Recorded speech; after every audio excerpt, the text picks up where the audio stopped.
How's it going?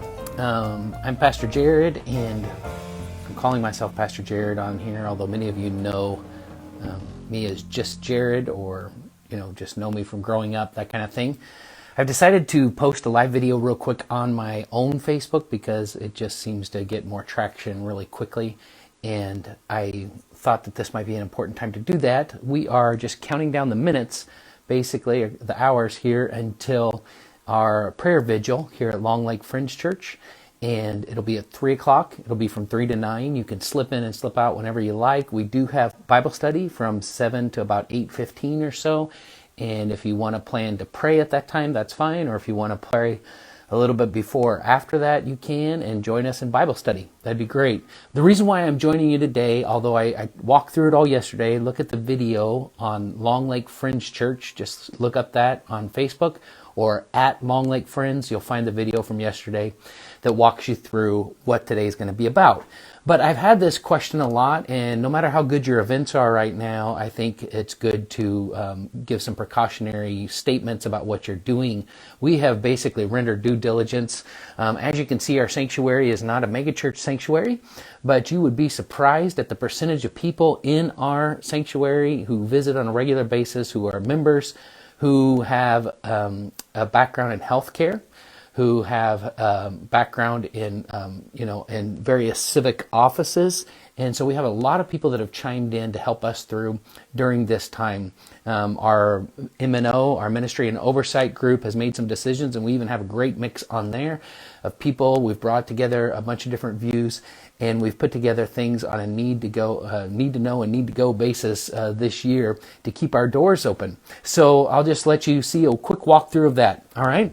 So when you enter the sanctuary, you'll see that things are set up a little bit more than they were yesterday for our prayer vigil. This is a self-guided tour, basically. So you come in, you'll get sheets of paper at 3 stations here, and you'll be able to pray accordingly in the sanctuary, or this station over here, you'll be able to pray around the sanctuary, different areas of the sanctuary and the actual church building.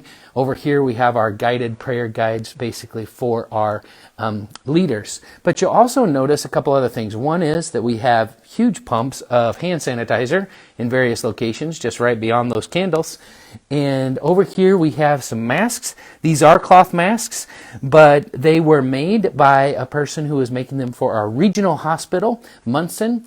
She would get the materials. She had a specific way to make them, a specific pattern way to make them, and then Munson would come by and pick them up and use them in various ways in the actual hospital. And so these are good masks. They're free. You could take one if you'd like. And we just ask that you take one per person. We'll go into the sanctuary real quick. I want to show you something we learned early on, and that is that we have every other pew is exactly 6 feet apart. And I don't know how this happened, why we chose to do that. This church was built in the late 60s, but every other pew is exactly 6 feet apart. So we have these little ropes right here that tie them off. And just recently, somebody changed them. Our hospitality director probably changed them to orange for fall colors. So every 6 feet apart every other pew is 6 feet apart, and our people are basically sitting in clusters as families, and we're taking care of that, singing. They're coming in usually with their masks on, and then they're sitting down and rising to worship and singing. Some of them take their masks off during worship, some of them don't. According to studies, that 6 feet distance is just fine if you'd like to sing out in church. So anyway, we're doing that in the sanctuary as well. We have a pretty sanctuary, we have some fall decorations, and we keep it simple, but we also like simple beauty. So I'm proud of what's going on here in our sanctuary and what we're doing kind of on a weekly basis with that. As we leave the sanctuary, I want you to see this real quick. I need to take this with me, but these are those disposable communion cups. And our church has practiced communion, and we did it a different way before, but we decided together as a team that we were going to keep practicing it. And of course, you peel off the top, and you have the wafer, you peel off the second level, and you got the communion drink. And you are more than welcome to join us on the second Sunday of any month. That's when we practice communion here at Long Lake Friends Church. So we did that so that people could individually have one. Of course, our greeters standing here at the door are handing out bulletins, and on the second Sunday they hand out communion. They hand out communion with latex gloves, or with the sanitary gloves on that you see in food service, and the greeters are all wearing masks. So we want you to know that as well. As we head off down here, this is our main hallway, and over to our right is our nursery.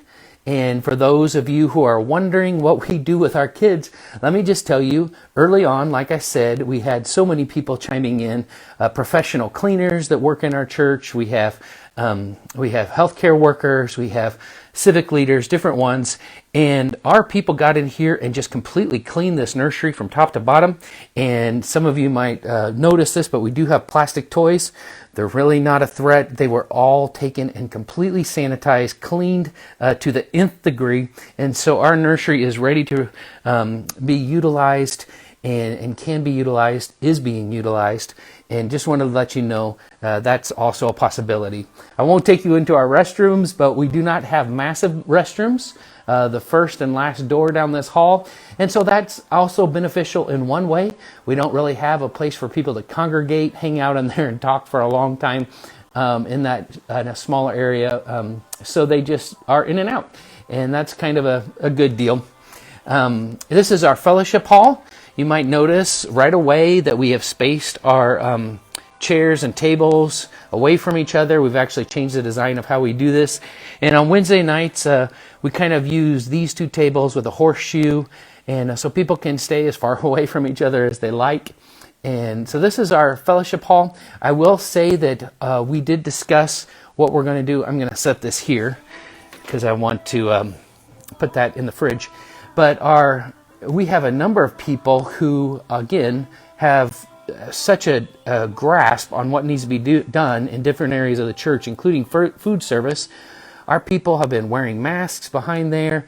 They use those little plastic throwaway gloves that you use to serve. Everything that's been served has been basically pre-packaged, like granola bars. We haven't had a lot of homemade treats like we normally do, but that's okay. We're making it. We're getting through with little snacks, granola bars. We always have great coffee, and I'll have coffee for you today if you drop in. I just want to let you know that I've worked myself in food service, so I know how to remain clean. I know how to keep the utensils all clean, and I know how to brew a fantastic cup of coffee. So you're more than welcome to join me today. And we'll have the coffee available for you. And then again tonight for the men's Bible, or for the whole Bible study for everybody. So that's just a little bit of what we're doing. Not to mention we have the best view probably of any church in this whole region with Long Lake just right outside our huge picturesque windows. I think that should do it. So as we're heading back out, I just want to let you know you're more than welcome to visit us. I've talked with healthcare people about this. In fact, I spent time talking to somebody recently about it in healthcare and spelled it all out. And they're looking forward to coming back soon. They're thankful for the precautions we're taking. You know what? There's differences in politics right now, and there's different ways to approach this. But I don't believe anybody is saying don't be safe. We're all saying be safe. And we are doing our best to do that right here at Long Lake Friends Church. And you're more than welcome to join us. Again, remember, we have for this church, we are blessed with the amount of people who know how to handle this situation. I was thinking this day, this will be the last thing. You know, sometimes the bigger churches and the little churches, you know, we always have this fear of, oh no, what's going to happen? Well, I tend to think of it as the time when the Spanish Armada went to attack Britain, and I have to look up the date. I want to say 1700s, but the Spanish Armada had these beautiful, huge ships made for sailing across the Atlantic, and they were massive ships. And they go up to the English Channel, and they lose this battle against the Britons. And one of the reasons, the biggest reason, is because the English had built smaller ships for navigating the treacherous waters of the English Channel. And they could sail, they could maneuver quicker, they could do all these things that the Armada ships couldn't because the Armada ships were bigger. So I guess if I put it in today's language, There are benefits of being an aircraft carrier if you're that kind of church. Or there are also benefits of being a small destroyer like this and being able to maneuver quickly to make decisions that affect the whole congregation and to do what's necessary in a time like this. Because we all know that the enemy may not be out there just completely attacking any one church, but there are times when he plays his hand, and we don't want fear to run rampant. We want people to know what we're doing, the maneuvers we're making, and how we're taking care of our people right here at Long Lake. We pray the Lord bless you, and I hope to see some of you tonight, if possible, 3 to 9.